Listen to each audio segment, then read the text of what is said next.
Hello friends. तो हम लोग आज बीपीएससी के सेट 1 को देखेंगे और डेली डेली हम लोग एक एक सेट को देखते चलेंगे, जिससे कि बहुत कुछ नॉलेज हम लोग गेन कर पाएंगे। आप लोग जो स्क्रीन पे देख रहे हैं वो बीपीएससी सेट 1 है और इसमें 50 क्वेश्चन कवर किया गया है। तो चलिए देखते हैं। तो पहला क्वेश्चन ये है कि कौन सा मूल अधिकार केवल भारतीय नागरिकों को ही प्राप्त है। तो जैसा कि हम लोग जानते हैं 15, 16, 19, 29 और 30 ये केवल भारतीय नागरिकों को ही प्राप्त है, और बाकी के जो फंडामेंटल राइट्स हैं जैसे कि 14 हो गया, 17 हो गया, 18 हो गया, ये सब जो है सबको प्राप्त है, विदेशियों को भी प्राप्त है। तो कौन कौन 15, 16, 19, 29 और 30 पांच ऐसे फंडामेंटल राइट्स हैं जो केवल भारतीय नागरिकों को ही प्राप्त है। दूसरे क्वेश्चन को देखिए, राज्यसभा के सदस्य का कार्यकाल 4 वर्ष का होता है। तो ये बात गलत है। राज्यसभा के सदस्यों का कार्यकाल कितना होता है? 6 वर्ष का होता है। राज्यसभा के सदस्य के लिए कम से कम 35 वर्ष आयु होना आवश्यक है। तो 35 वर्ष न होकर राज्यसभा के सदस्यों के लिए आयु कितना होना चाहिए? 30 ईयर्स का होना चाहिए। 35 वर्ष नहीं होकर 35 वर्ष का होना चाहिए। और राज्यसभा एक अस्थायी सदन है, तो ये बात सही है, लेकिन इसके 1/4 सदस्य प्रति दूसरे वर्ष पर पदमुक्त हो जाते हैं। तो 1/4 ना होकर 1/3 सदस्य हर 2 वर्ष पर उससे रिटायर्ड हो जाते हैं, पदमुक्त हो जाते हैं। तो कह रहा है कौन सा गलत है, तो सब के सब जो है गलत है। इसी क्रम में तीसरा नंबर, धन विधेयक को राज्यसभा अधिकतम कितने दिनों तक रोक सकता है। यह है क्वेश्चन कि धन विधेयक की बात आएगी तो राज्यसभा उसे कितने दिनों तक रोक सकता है। तो देखिए, धन विधेयक के बारे में हम लोग ये चीजें जानते हैं कि धन विधेयक का जिक्र कौन से आर्टिकल में है, तो आर्टिकल 110 में है। 110 में है। उससे पहले जो आर्टिकल 109 है उसमें कहा गया है कि धन विधेयक के बारे में किस तरह से मतलब प्रस्तुत करना है, उसके बारे में जो विशेष प्रक्रिया है उसका जिक्र किया गया है आर्टिकल 109 में। और आर्टिकल 110 में क्या है? धन विधेयक के बारे में चर्चा है। तो उसमें ऐसा जिक्र है कि राज्यसभा इसे रोक नहीं सकता है, या 14 दिन में इसको पारित करना होगा। यदि 14 दिन में पारित नहीं करता है तो वो ऑटोमेटिक पास माना जाएगा। ठीक है, चलिए नेक्स्ट क्वेश्चन को देखते हैं। चौथा नंबर, कोई व्यक्ति उच्च न्यायालय का न्यायाधीश नियुक्त होने का पात्र कब होगा। ठीक है, कोई व्यक्ति उच्च न्यायालय का न्यायाधीश होने का पात्र कब होगा। तो देखिए, इसमें क्या है, पहला पॉइंट है कि भारत राज्य क्षेत्र में कम से कम 10 वर्ष का न्यायिक पद धारण किया हो, या लगातार 10 वर्ष तक हाईकोर्ट में क्या हो, अधिवक्ता हो, मतलब एडवोकेट रहे हो। तो ये बात बिल्कुल सही है। अच्छा, उसकी आयु कम से कम 35 वर्ष हो। तो उच्च न्यायालय के न्यायाधीश होने के लिए आयु का जिक्र कहीं नहीं किया गया है, तो ये क्या हो जाएगा, गलत हो जाएगा। अब देखिए, उच्च न्यायालय हाईकोर्ट के जो जज होते हैं, हाईकोर्ट के जो जज हैं, और उनकी नियुक्ति के लिए जो पात्रता है वो आर्टिकल के कितना में है, आर्टिकल 217 में है। ठीक है, और हाईकोर्ट के जो जज होते हैं उनकी नियुक्ति कौन करते हैं, तो राष्ट्रपति करते हैं। ठीक है, राष्ट्रपति किसके सलाह पर करते हैं, तो जो उस उच्च न्यायालय के मुख्य न्यायाधीश हैं या फिर सुप्रीम कोर्ट के जो मुख्य न्यायाधीश हैं, तथा उस राज्य के जो राज्यपाल हैं उनकी सलाह पर ही उस उच्च न्यायालय में हाईकोर्ट की नियुक्ति जज की नियुक्ति करता है। किस आर्टिकल के तहत, तो आर्टिकल 217 के तहत। और उच्च न्यायालय के जो जज होते हैं उनकी मैक्सिमम एज कितनी हो सकती है, रिटायरमेंट की एज क्या होती है, तो रिटायरमेंट की एज जो होती है जजों की वो 62 वर्ष होती है। चलिए, तो इसमें कौन सा सही हो जाएगा, केवल पहला सही है, दूसरा गलत है। पांचवा नंबर क्वेश्चन देखिए, वित्तीय आपात उद्घोषणा का अनुमोदन करने वाले संकल्प सदन के दोनों सदनों द्वारा कितने माह के भीतर पास होना जाना चाहिए। मतलब यदि अच्छा देखिए, वित्तीय आपात की चर्चा कहाँ की गई है, तो हमको पता है आर्टिकल 360। 360 में वित्तीय आपातकाल की बात की गई है, और वित्तीय आपातकाल के लिए मतलब कितने महीने के अंदर जो है इसको पास हो जाना चाहिए दोनों सदनों से। अनुच्छेद 37 बताता है कि जो राज्य के नीति निर्देशक तत्व हैं उनको हाईकोर्ट या कोर्ट के माध्यम से लागू नहीं करवाना है, लेकिन यह राज्य का कर्तव्य है कि वो इस चीज को लागू करे। राज्य के कल्याणकारी राज्य के लिए यह जरूरी है कि राज्य के नीति निर्देशक तत्वों को लागू करे, लेकिन ये कोर्ट के माध्यम से लागू नहीं कराया जा सकता है। आर्टिकल 38 क्या कहता है कि राज्य का यह कर्तव्य है कि वह सामाजिक, आर्थिक और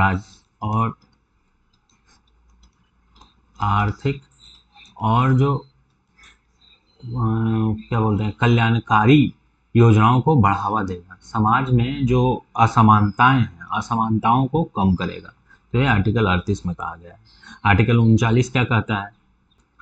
तो आर्टिकल 39 अपने आप में एक बहुत बड़ा आर्टिकल है और इसमें कुछ जो इम्पोर्टेंट पॉइंट है उसको हम लोग डिस्कस करते हैं। तो आर्टिकल 39 के ए में क्या कहता है?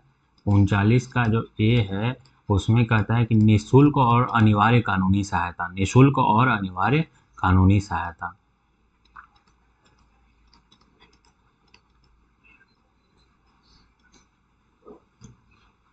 कानूनी सहायता के बारे में कहाँ जिक्र है? तो आर्टिकल 39 के ए में कानूनी सहायता।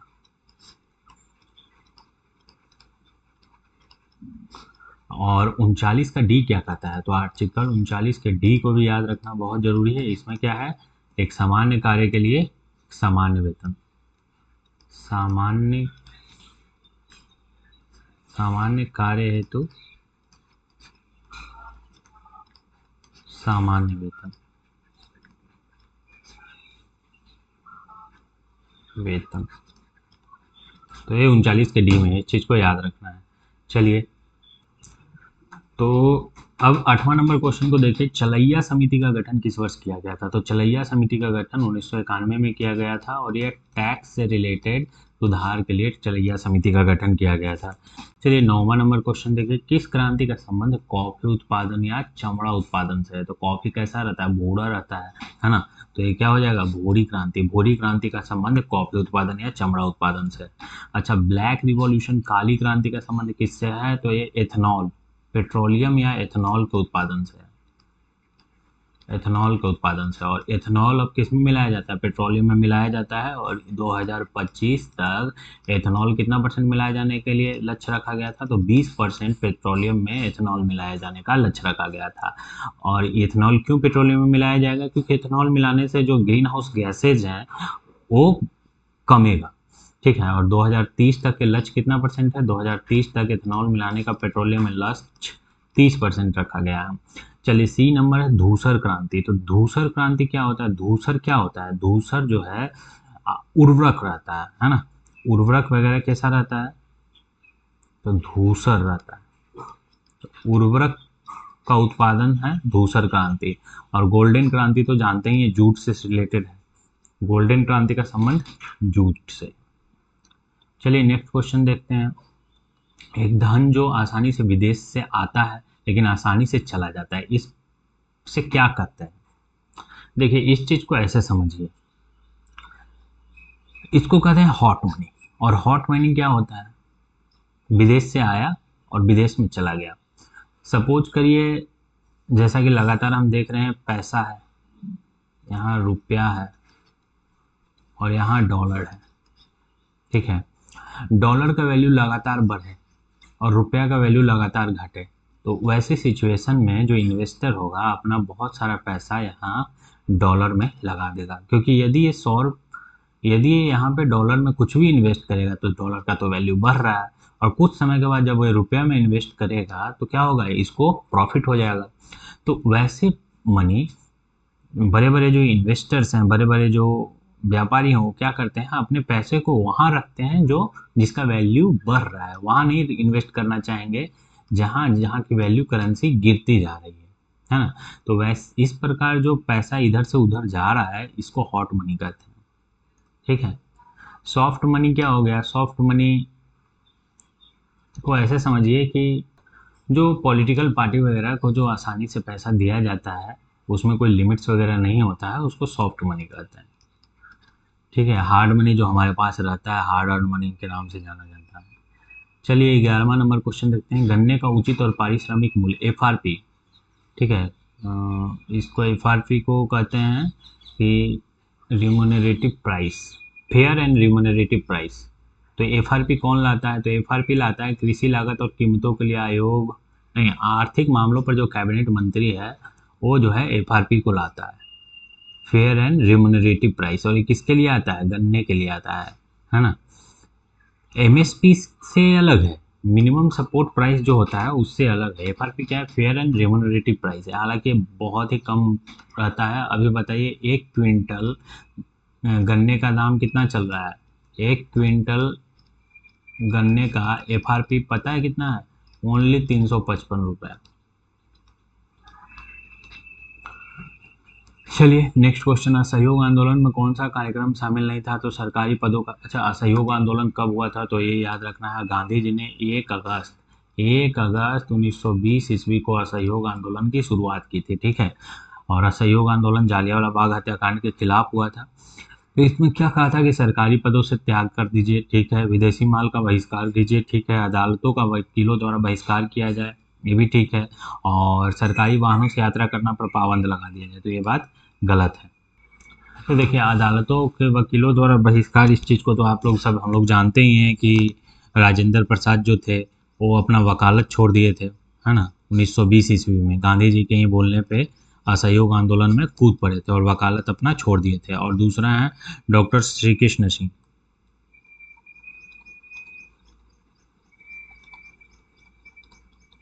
डॉक्टर श्री कृष्ण सिंह जो है वो भी वकालत की पढ़ाई कर रहे थे, उन्होंने भी मतलब पढ़ाई छोड़ के इसमें कूद पड़े थे। चलिए अगला क्वेश्चन है, दांडी मार्च की समाप्ति किस तिथि को हुई? तो देखिए, दांडी मार्च की शुरुआत कब हुई थी? तो 12 मार्च 1930 ईस्वी को दांडी मार्च की शुरुआत हुई थी। गांधी जी जो है यहाँ दांडी के लिए निकल पड़े थे। कहाँ से? साबरमती आश्रम से दांडी के लिए निकल पड़े थे।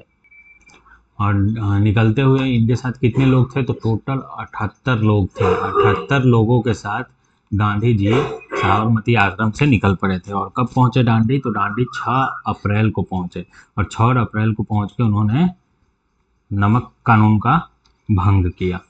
अगला क्वेश्चन है कि गांधी के जीवन में घटी निम्नलिखित घटनाओं को बताना है। तो चौरी चौरा घटना कब हुई थी? तो 5 फरवरी 1922 ईस्वी को हुई थी, उत्तर प्रदेश के गोरखपुर के चौरी चौरा जगह पर।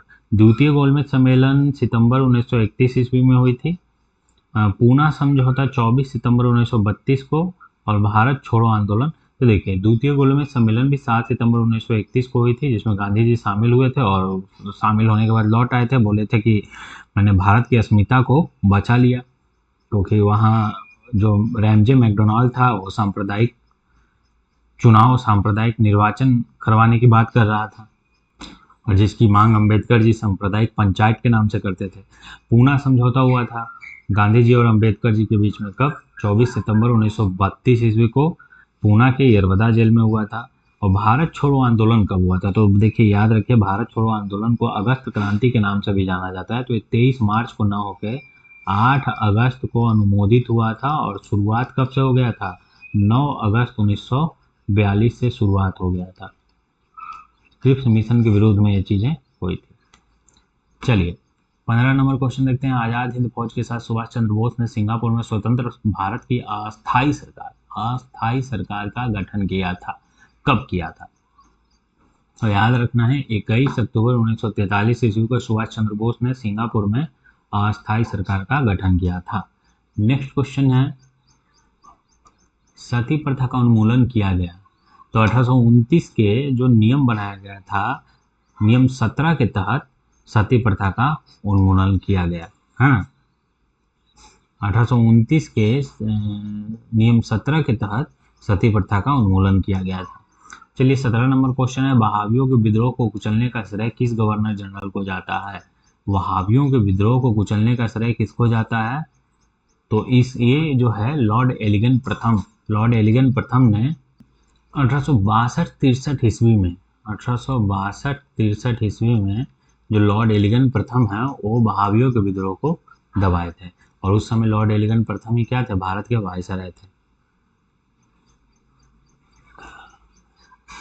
चलिए तो नेक्स्ट क्वेश्चन की ओर हम लोग बढ़ते हैं। 18 नंबर क्वेश्चन देखिए कि त्रिपक्षीय संघर्ष में कौन सा राजवंश शामिल नहीं था? तो इसको याद रखना है, पीपीआर। त्रिपक्षीय संघर्ष जो कन्नौज को लेके हुआ था उसमें पीपीआर शामिल था। और पीपीआर का मतलब क्या हो गया? पाल, प्रतिहार और राष्ट्रकूट, ये 3 राजवंश शामिल था, पाल, प्रतिहार और राष्ट्रकूट। जिसमें पाल कहाँ का वंश, पाल कहाँ का साम्राज्य है, तो पाल बिहार और बंगाल के क्षेत्र में आता है। और पाल का कौन सा शासक था, तो पाल का शासक था धर्मपाल, धर्मपाल शामिल था। ये लोग कन्नौज को लेके युद्ध लड़ते थे। और कन्नौज कहाँ है, कन्नौज है कानपुर के पास एक जगह है जो गंगा के तट पे है और बहुत ही सामरिक दृष्टि से महत्वपूर्ण था। इसलिए कन्नौज को लेके संघर्ष हुआ, त्रिपक्षीय संघर्ष के नाम से जाना जाता है। और ये कब हुआ था, तो 9वीं शताब्दी में, 9वीं शताब्दी ईस्वी में हुआ था।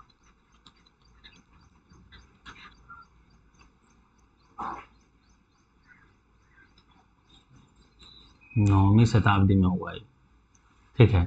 अब पाल की ओर से धर्मपाल थे, ठीक है। राष्ट्रकूट शासक कौन था, तो राष्ट्रकूट शासक का नाम था, राष्ट्रकूट शासकों में सबसे ध्रुव का नाम आता है, ध्रुव प्रथम।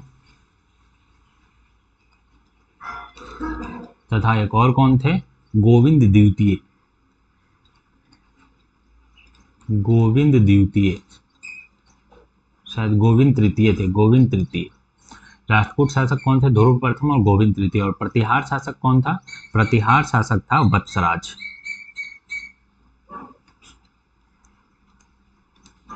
वत्सराज। तो याद रखना है, त्रिपक्षीय संघर्ष जो कि 9वीं शताब्दी की शुरुआत में हुई थी, उनमें कन्नौज को लेके एक युद्ध हुआ था। और कौन कौन थे, तो पीपीआर, पाल, प्रतिहार और राष्ट्रकूट। पाल के शासक धर्मपाल था, प्रतिहार का शासक वत्सराज था और राष्ट्रकूट का शासक ध्रुव प्रथम था। पाल शासक सबसे पहले कन्नौज पर आक्रमण करते हैं, जो धर्मपाल है वो कन्नौज पर आक्रमण करता है और उसका सामना प्रतिहार शासक वत्सराज से होता है। प्रतिहार शासक वत्सराज धर्मपाल को युद्ध में हरा देता है, लेकिन वत्सराज का सामना फिर ध्रुव प्रथम से होता है जो राष्ट्रकूट वंश का है, और ध्रुव प्रथम जो है वत्सराज को हरा देता है। तो फाइनली जीतता कौन है, राष्ट्रकूट जीतता है। और ध्रुव प्रथम जो है कन्नौज पर अपना अधिकार कर लेता है। उसी की तरह जो गोविंद तृतीय है, जो राष्ट्रकूट शासक है, उसका सामना किससे होता है, तो राष्ट्रकूट शासक का सामना होता है, गोविंद तृतीय का सामना होता है नागभट्ट द्वितीय से। गोविंद तृतीय वर्सेस नागभट्ट द्वितीय।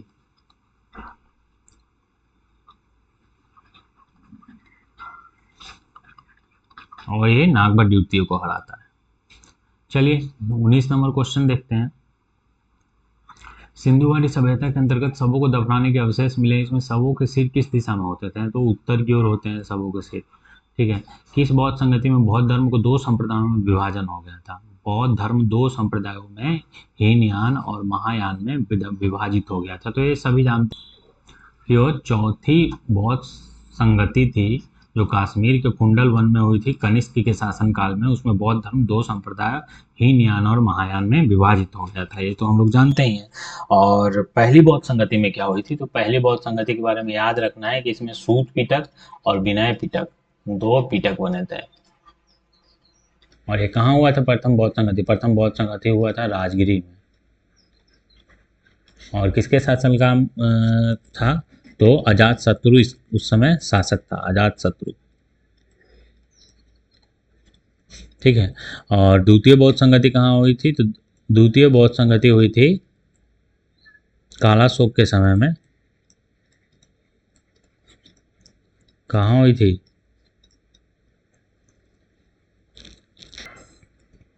वैशाली में।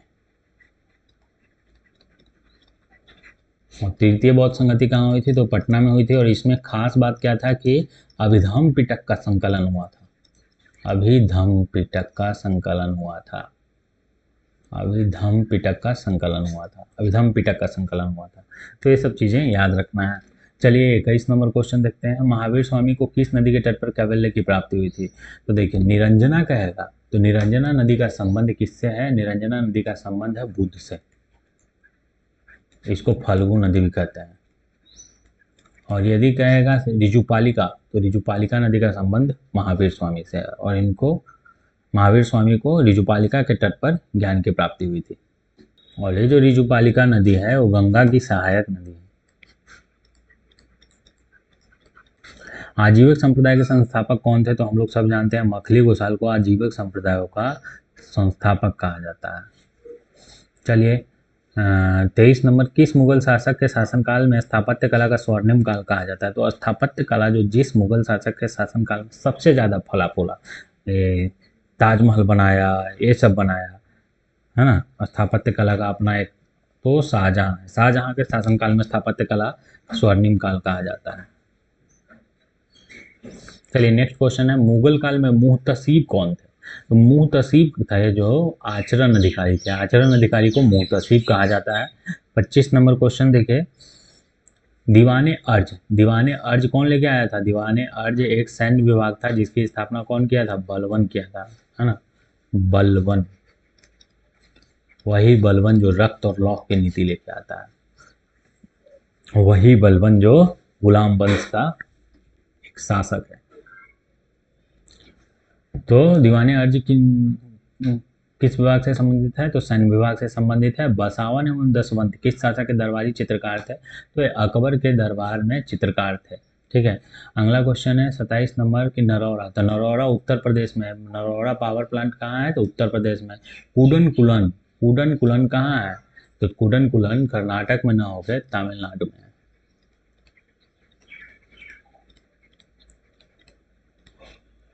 तमिलनाडु में है। काकरापारा गुजरात में है, तारापुर महाराष्ट्र में है।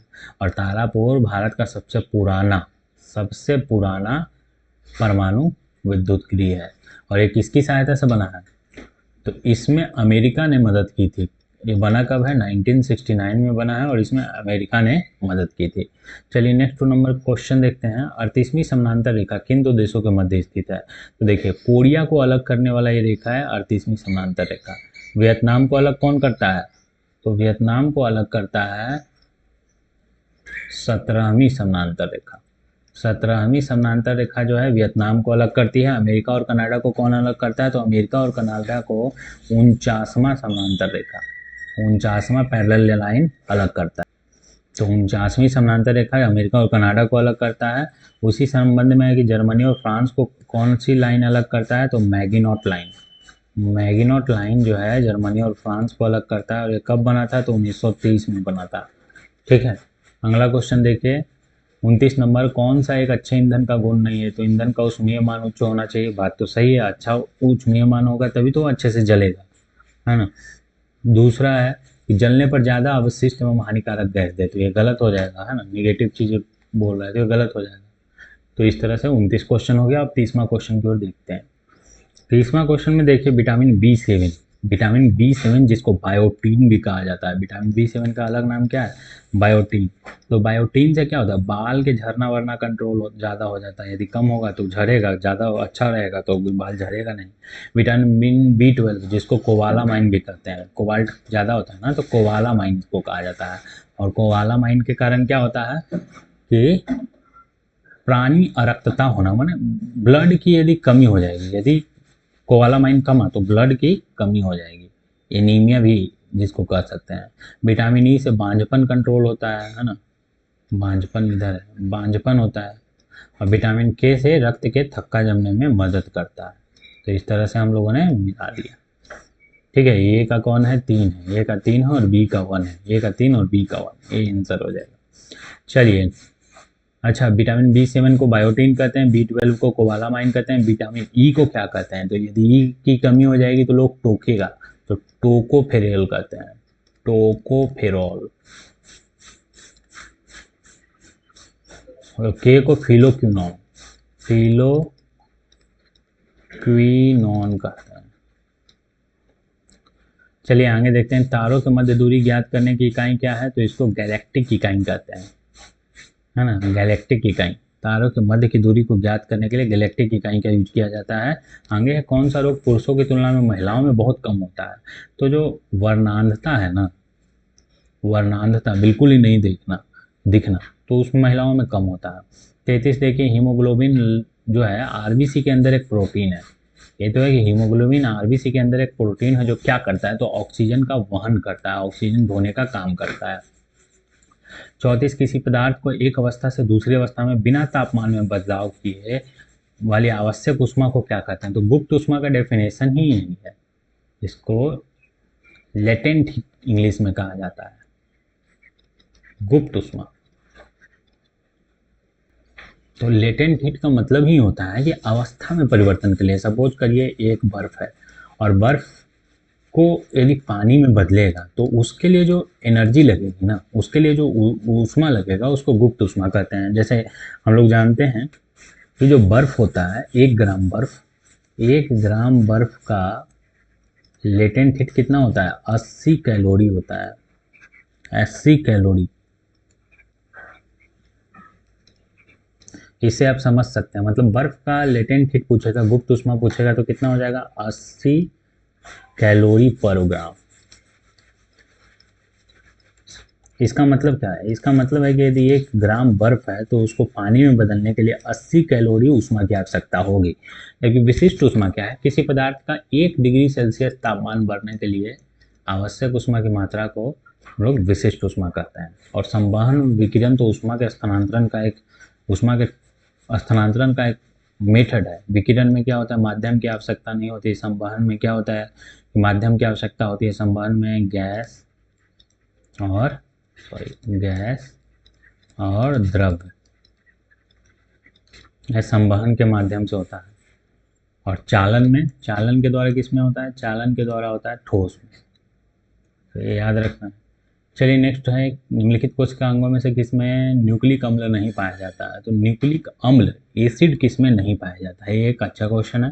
तो एसिड जो है बेसिकली जीव द्रव में नहीं पाया जाएगा, बाकी केंद्रिका, हरित लवक, राइबोसोम में एसिड पाया जाता है। 36 नंबर क्वेश्चन, कौन सा विटामिन ए का अच्छा स्रोत नहीं है। तो देखिए मछली का तेल एक अच्छा स्रोत है ना, सब जानते हैं कि मछली का तेल पियो, उससे क्या होगा, आँख की रोशनी बढ़ती है, ठीक है। तो पालक भी एक अच्छा स्रोत है। आम भी एक अच्छा स्रोत है विटामिन ए का। जंतुओं का यकृत एवं गुर्दे विटामिन ए का कोई अच्छा स्रोत नहीं है। चलिए आगे देखते हैं। तो ये मिलान करना है प्रतिरोध किस में मापेंगे, तो प्रतिरोध का एम्पियर हो जाता है, सॉरी ओम हो जाता है, इतना ओम का प्रतिरोध है। विद्युत प्रवाह का एम्पियर हो जाता है, बल का न्यूटन होता है और पावर का वॉट होता है। चलिए नेक्स्ट क्वेश्चन की ओर देखते हैं। 38 नंबर, धातुओं में सबसे कम घनत्व वाला तत्व कौन सा है। तो लिथियम एक ऐसा तत्व है जो धातुओं में जिसका घनत्व सबसे कम है। और पारा क्या है, पारा एक ऐसा मतलब तत्व है जो लिक्विड अवस्था में पाया जाता है। और पारा बेसिकली है क्या, पारा एक धातु है और द्रव अवस्था में पाया जाता है, ये इसके लिए फेमस है ना। और ब्रोमीन होता है जो अधातु है और द्रव अवस्था में पाया जाता है। चलिए तो अब नेक्स्ट क्वेश्चन की ओर बढ़ते हैं। क्वेश्चन नंबर 39, प्राकृतिक रबर के बारे में कौन सा कथन सही है। एक प्राकृतिक बहुलक है और इसमें लोचेदार गुण होता है। सही बात है, प्राकृतिक रबर तो एक रबर जो है एक प्राकृतिक बहुलक ही है, कृत्रिम बहुलक थोड़ी है। आइसोप्रीन का बहुलक होता है प्राकृतिक रबर, तो ये सही हो जाएगा। लोचेदार गुण भी होता है, मतलब फ्लैक्सिबल होता है। चलिए 40, किसी तत्व का रासायनिक गुण कौन तय करता है। तो रासायनिक गुण हमेशा इलेक्ट्रॉन तय करता है, याद रखिएगा। चलिए 41 नंबर, भागीरथी नदियों के संगम पर स्थित है। देवप्रयाग किन नदियों के संगम पर स्थित है। तो हम लोग जानते हैं कि भागीरथी और अलकनंदा का जो मिश्रण है जहाँ पे मिलते हैं उसको देवप्रयाग कहा जाता है ना। अलकनंदा और मंदाकिनी जहाँ मिलती है तो अलकनंदा और मंदाकिनी का मिलना रुद्रप्रयाग कहलाता है, रुद्रप्रयाग, याद रखना है ना।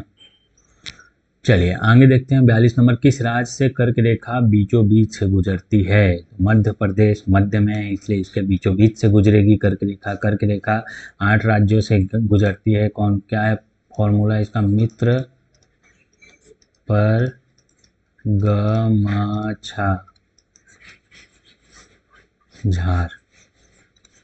मी से मिजोरम, त्र से त्रिपुरा, प से पश्चिम बंगाल,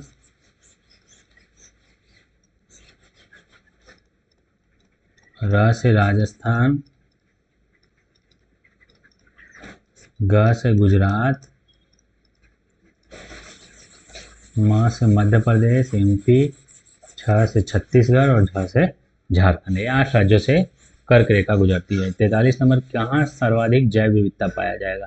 तो जैव विविधता देखिए जैव विविधता के लिए ज़रूरी क्या है? जैव विविधता के लिए ज़रूरी है कि थोड़ा-सा जो मौसम हो, वो उष्ण भी हो और वर्षा भी हो।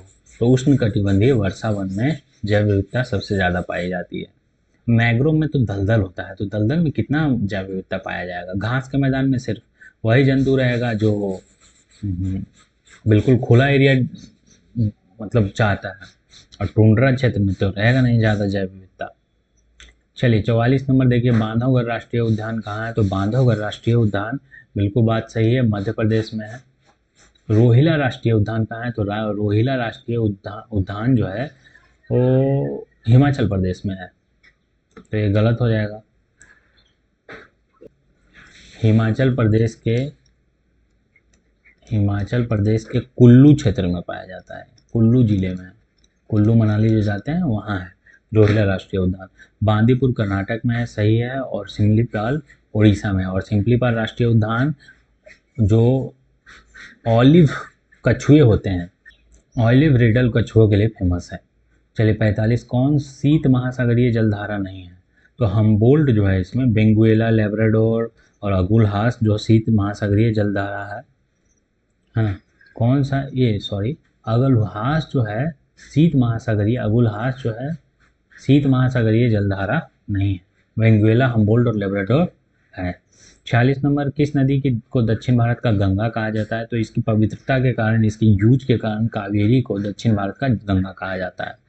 चलिए 47 नंबर, प्रशांत महासागर में रिंग ऑफ फायर किस लिए फेमस है? तो रिंग ऑफ फायर में क्या होता है? ज्वालामुखी बहुत ज़्यादा आता है और तूफान और भूकंप बहुत ज़्यादा आता है ना, तो 1 और 2 हो जाएगा। रिंग ऑफ फायर प्रशांत महासागर का क्षेत्र है जहाँ ज्वालामुखी और भूकंप बहुत ज़्यादा आता है। चलिए नेक्स्ट क्वेश्चन है 48 नंबर की, टकला मकान सुमेलित करना है। तो टकला मकान चीन का एक मरुस्थल है, बात सही है। थार भारत में है, ये भी बात सही है ना।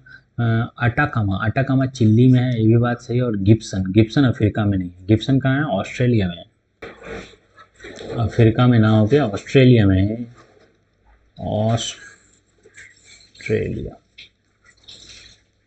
ऑस्ट्रेलिया में है गिब्सन मरुस्थल।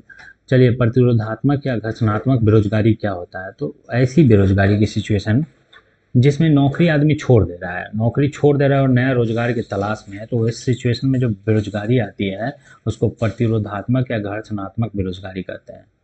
तो सी नंबर हो जाएगा। व्यवसाय रोजगार परिवर्तन की प्रक्रिया के दौरान श्रमिक कुछ व्यक्ति कुछ समय के लिए बेरोजगार हो जाए तो उसे प्रतिरोधात्मक या घर्षणात्मक बेरोजगारी कहते हैं। 50वां नंबर क्वेश्चन देखिए, एमएसपी मिनिमम सपोर्ट प्राइस के बारे में है कि न्यूनतम समर्थन मूल्य आर्थिक मामलों के मंत्रिमंडलीय समिति द्वारा प्रस्तावित किया जाता है। तो ये बात सही है, आर्थिक मामलों के जो मंत्रिमंडलीय समिति होती है वही एमएसपी लाती है। न्यूनतम समर्थन मूल्य कृषि लागत और मूल्य आयोग द्वारा अनुमोदित की जाती है, तो ये भी बात सही हो जाता है। कौन सा सही है? तो दोनों सही है। तो ये कैसा 50 क्वेश्चन लगा आप लोग को? आप लोग जरूर ही बताइए। ये जो क्वेश्चन है, क्वेश्चन का पीडीएफ मैं टेलीग्राम पे डाल दूंगा।